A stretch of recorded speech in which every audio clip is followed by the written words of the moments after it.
Welcome to another exciting episode of Musa and Show. Here is what we have today. Sanibona, yazi namuhla ngifisa sikhuluma indaba kaLieutenant General Nhlanhla Mkhwanazi. Ngibone enye article nje yawuphazamisa umoya wami. iTimes Live ibhale kanje.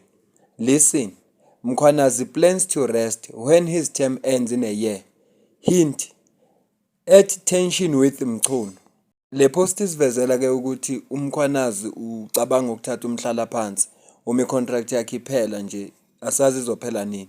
Ngenxa yokuba netension phakathi kwakhe noMinister wamaphoyisa uSenzo Mchunu. Ngenhlahla ke ngithola ivideo yakhe uMkhwanazi ekhuluma ngalolu daba echaza ukuthi kusukaphi kwenzakalani. Sizongena ke kuleyo video kodwa ngaphambi singene kule video ngiyacela usubscribe ku channel, ulike i-video, comment, ushare. Ungajoin ne-membership yale channel iqala ku 20 rand ngenyanga ukuya phezulu. Ngezathu sokugwema ukwenza ama-video amaningi, ngifuna ukudlula kunanto udaba olubalulekile likaSihle Lonzi. Lolu daba libalulekile. So ngiyazi ukuthi undaba esihlangana ngalo kaMkhwanazi kodwa lolu libalulekile ngoba lithinta ama-student okuzingane zabanye la odadewethu abafowethu abasema-university. So lolu daba leli libalulekile balithinta ikusasa lalelizwe. Ubhale kanjena kuSihle Lonzi kwi-Facebook page yakhe. Uthi uma i-CEO entsha ye-NSFAS ifuna ukwenza izinto ngendlela e-right, fanele aqale ngokususa i-headquarters kule indawo expensive ngoba bhadala 2 million per month kulama office abakuwo lapha eCape Town. Okunye okwesibili uthi ifuna bayi-decentralize i-NSFAS, benze isiqiniseko ukuthi kune-representative kuyo yonke i-campus ekhona, kube nama-office NSFAS. Ngaleso sizathu angeke kuze kubhadale i-rent ngoba i-institution inawo ama-office. Ukubhadala u2 million rand ngenyanga for ama-office awubukhazikhazi eCape Town, kwawona lawo ma-office awekho accessible. I-majority ama-student ayikwazi nokufinyelela kulawo ma-office lawo. It's pure madness. Uthi ke in fact ubugebengu ilento ebengifisa ukuyidlulisa nje eshiwo uSipho Lonzi. Futhi lento uma kuyiqiniso hayi kufanele bayibheke. Phela ngeke kuthiwe i-NSFAS ama-student amanye awakhokheli, inenkinga zeyimali ikhokha late kodwa ikwazi ukukhipha u2 million ngenyanga. Uma bewarentela barentele office labo for 12 months imali eningabi leyo 24 million. Ngabe kunama-students afundayo ngaleyo mali leyo. Asingeneni kadabeni kaGeneral Nhlanhla Mkhwanazi. Lieutenant General Nhlanhla Mkhwanazi. When I responded to the engagement with the journalist at the time, I cited the smear campaigns that are going around trying to tarnish my name to some degree. Being reminded of what transpired back then in 2011, 2012, when I was the acting national commissioner. And I felt that there's similarities in terms of what is happening now and what has happened back then. Honorable Conor Barnard will remember very well that crime intelligence were on the news almost on a weekly basis. And that, Honorable Chair, has been a strategy that has been deployed by police officers that are facing a difficult time in the organization as far as investigations against them. The modus operandi is for them to go to the media and make themselves look good. And certainly so, they even approach some of the honorable members and they use them to be their mouthpiece and justify their evil deeds. Uthi ubaba uMkhwanazi la njengoba iphendula abezindaba ama-journalist ngoba kune campaign ephumile inhloso yayo ukucekela igama lakhe phansi. Manje ke ubona ukuthi ngcono aphendule. Uyaqhubeka ke futhi uyachaza ukuthi mawubheka kahle uthi lento ifinance nento yakenzeka ngo2011 2012 ngesikhathi ayu-acting commissioner, national commissioner. Uthi ke kunamaphoyisa amaningi, uthi crime intelligence ibe seyindabeni each and every week, then kunamaphoyisa amaningi a-investigatewayo bese eyaphuma yakwabezindaba ukuze bezame ukuthi bazivikele bazenze babe abantu abahle. Abanye baze basebenzise wona ama-member lawa eParliament ukuthi basenze osopolitiki ukuze balwize impi zabo ngoba bebona ukuthi isenzo zabo lezi ezingalungile zizovela obala. Honorable Chair, in 20 let me take you back into what transpired in this current period. In 2024, on the 29th of October, to be precise, I received a phone call, Chair, a phone call and a message that came from a gentleman who said to me he's a close associate of the Minister of Police, and that is Mr. Brown. He referred to himself as Mr. Brown Mokgotsi. This Mr. Brown Mokgotsi, who had described himself as a close associate to the Minister of Police, indicated to me, which made me believe that he's a close associate of the Minister of Police, because he said to me he was joining the Minister of Police to visit the Lusikisiki massacre that had happened last year. And because I did not trust him, I called the Chief of Staff to try and establish who is this gentleman. And the Chief of Staff did confirm to me that indeed he is a very person close to the Minister of Police. But what surprised me about this gentleman is that he then indicated to me on a message that he sent me when he said there's an internal attempt to discredit me through the defeating the end of justice case. And as we engage, and I asked him, what is he talking about? He then he sent me a report that was written by the member who, well, not signed, but a report that was written by a Lieutenant Colonel Matthews, who was working under Operational Valomgodi, who was an operational commander at the time. And unfortunately, the report that he sent to me, a letter which I have here before me, was not signed, Honorable Chair and members. He sent me this report, and subsequent to that, he then forwarded the copies of the OP entries that were made at Impangeni police station, where there were indications that I personally stopped the arrest of one senior officer from the correctional service.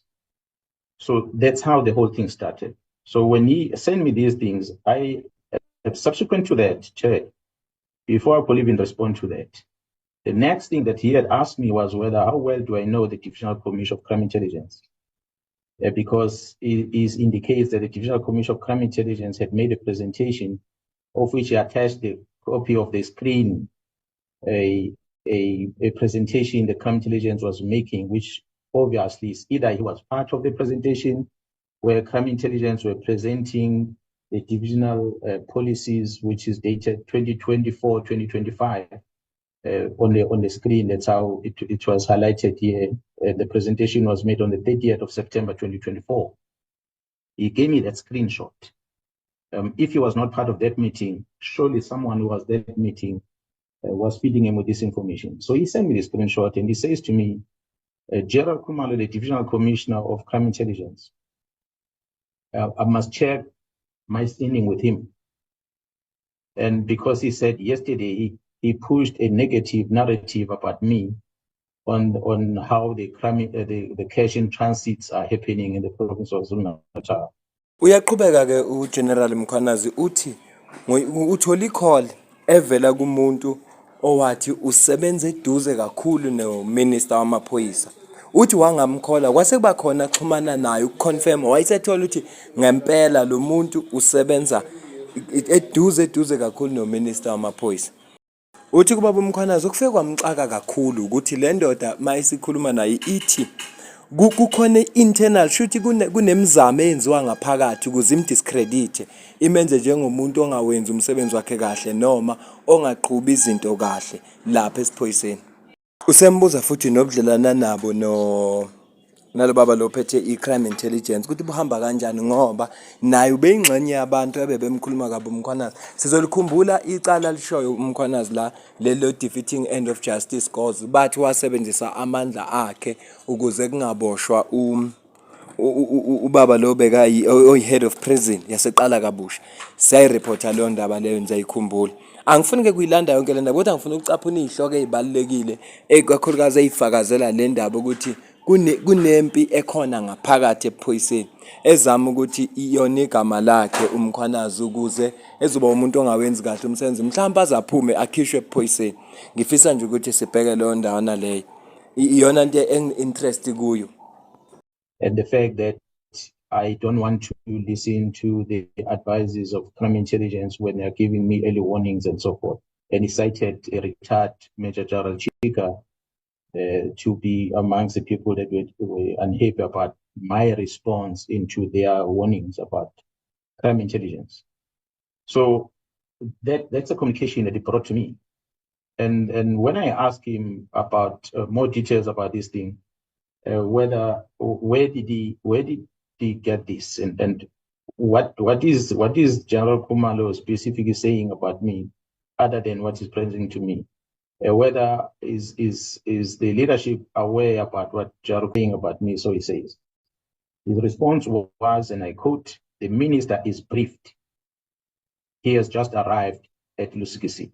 So that's why I phoned the chief of staff to try and establish, because this person looks like he's very close to the Minister of Police, and he was traveling with him to Lusikisiki.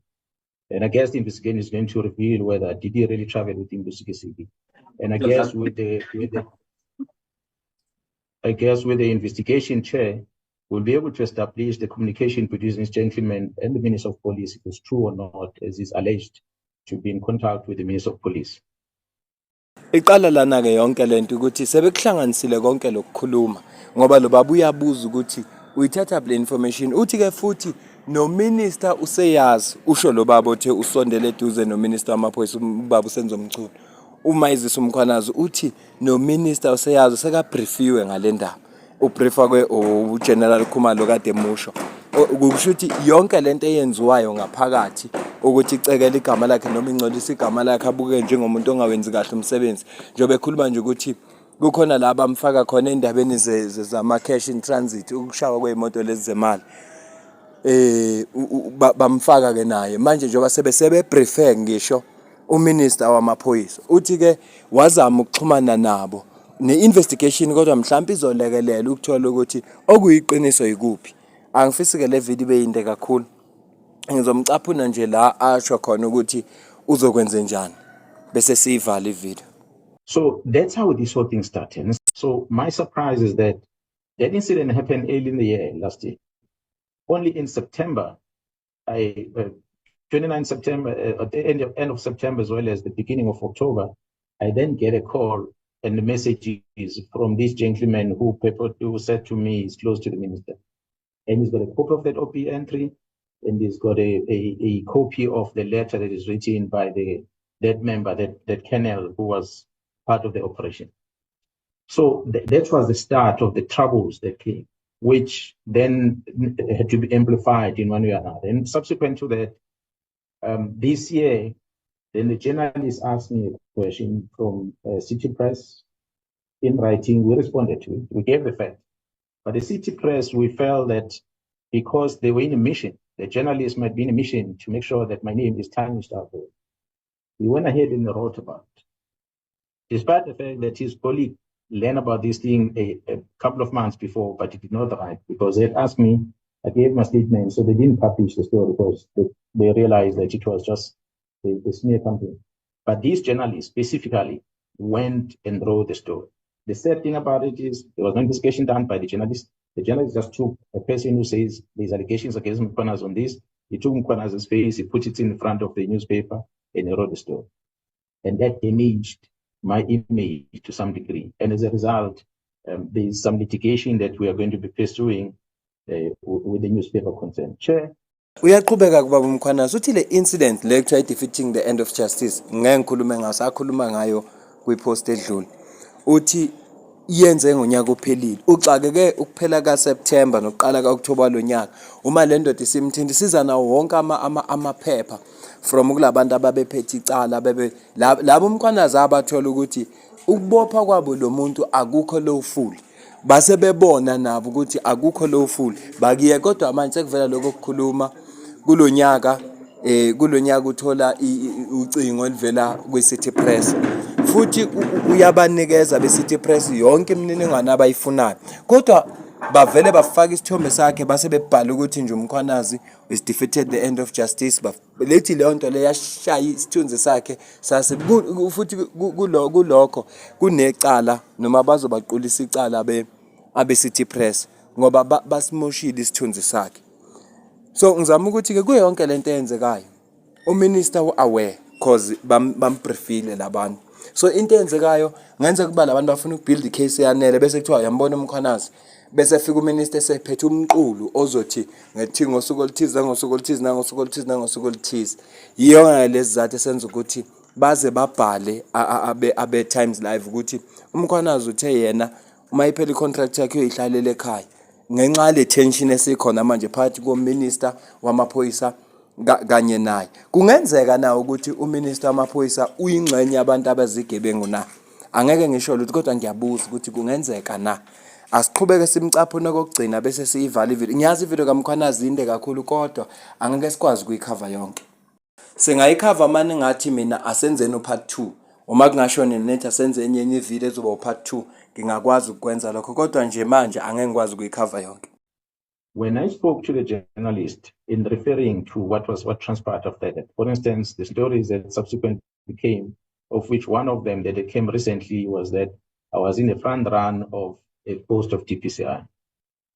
Honorable Chair and members, not because of arrogance or whatever, but I can safely tell you that I believe I'm the oldest or the longest serving lieutenant generals in the South African Police Service. And I'm in the highest notch of this level that I'm in. I cannot get any promotion beyond what I have now. So if anyone will feel that I was going to pursue any post beyond this, they are mistaken. I know there are colleagues that are eager for the posts that are going to be vacant. When I joined the South African Police Service, it was my resolve to face the criminals directly. That's why I joined the Public Order Police Unit. And from there, I moved to the Special Task Force. I never wanted to be a detective specifically, because I wanted to be involved with the real action that is a combination of both investigation and combating enemy. So it has never been my interest to become a detective. So those that decided again, the very same newspaper or the very same journalist or media houses, they then go and put my face out there as if I'm the person that wants to become a DPCI head. I'll say in front of the public and to the colleagues that are within the South African Police Service who are interested to apply for the post that they must feel free that I will never submit my application for the post of DPCI. I remain here to see to it my contract is done, a contract that has got a year to go before it ends. And I'll do my job, and from there I'll go home and relax. Chair. Ubaba uMkhwanazi nokunye akubonile futhi ukuthi kubhala ukuthi yena ngathi kunepost ayifunayo yena akaze ayi-applyele leyo post. Ufuna ukusho futhi nokuthi angeke futhi azayi-applyele. Ufisa amaphoyisa afuna ukuyi-applyela. Ngiyasola le post le ngathi leyo uzoba yihead yama-Hawks. Uthi yena akekho interested kuyo ngoba la seva khona ukuyirank yokugcina ayiseke enye promotion angayithola edlula la kuyo. Futhi yena mayingena esiphoyiseni wayefuna uzosebenza abamba igebengu phansi wangena kuma special forces. So ngaleso sizathu akekho interested. Ufisa nje ukuthi amaphoyisa noma ekukhona amaphoyisa azi ukuthi ayafisa ukuthi sengathi kungawu uyo-applyela le post kodwa nje ufisa ukwazisa umphakathi ukuthi ngeke aze applyele. Into esisele kuyo ukuthi i-contract yakhe isele ngonyaka owodwa. Uma uphela lo nyaka ufuna ukuyozirelaxela ekhaya. Ngiyacela ukuza ukuphawula kwakho kulolu daba. Asisho ukuthi khona into enzo minister wamaphoyisa ubaba uSenzo Mchunu kodwa ubaba uSenzo Mchunu ba declare iba classify icase ephalaphala as top secret. Manje futhi sekukhona izinto ezibekela uSenzo Mchunu against uMkhwanazi ngoba zingcolisa igama lakhe. Kuya ngokuvela into ezimbi ngakho ngithe ngabe uminister uSenzo Mchunu uyingxenye yabantu na noma unabangani na benza corruption abafuna ukusebenzisa yena ukuze bafeze inhloso zabo. Ngiyacela ukuza ukuphawula kwakho comment section below. Mina nawe sidibane kwivideo elandelayo ngiyabonga.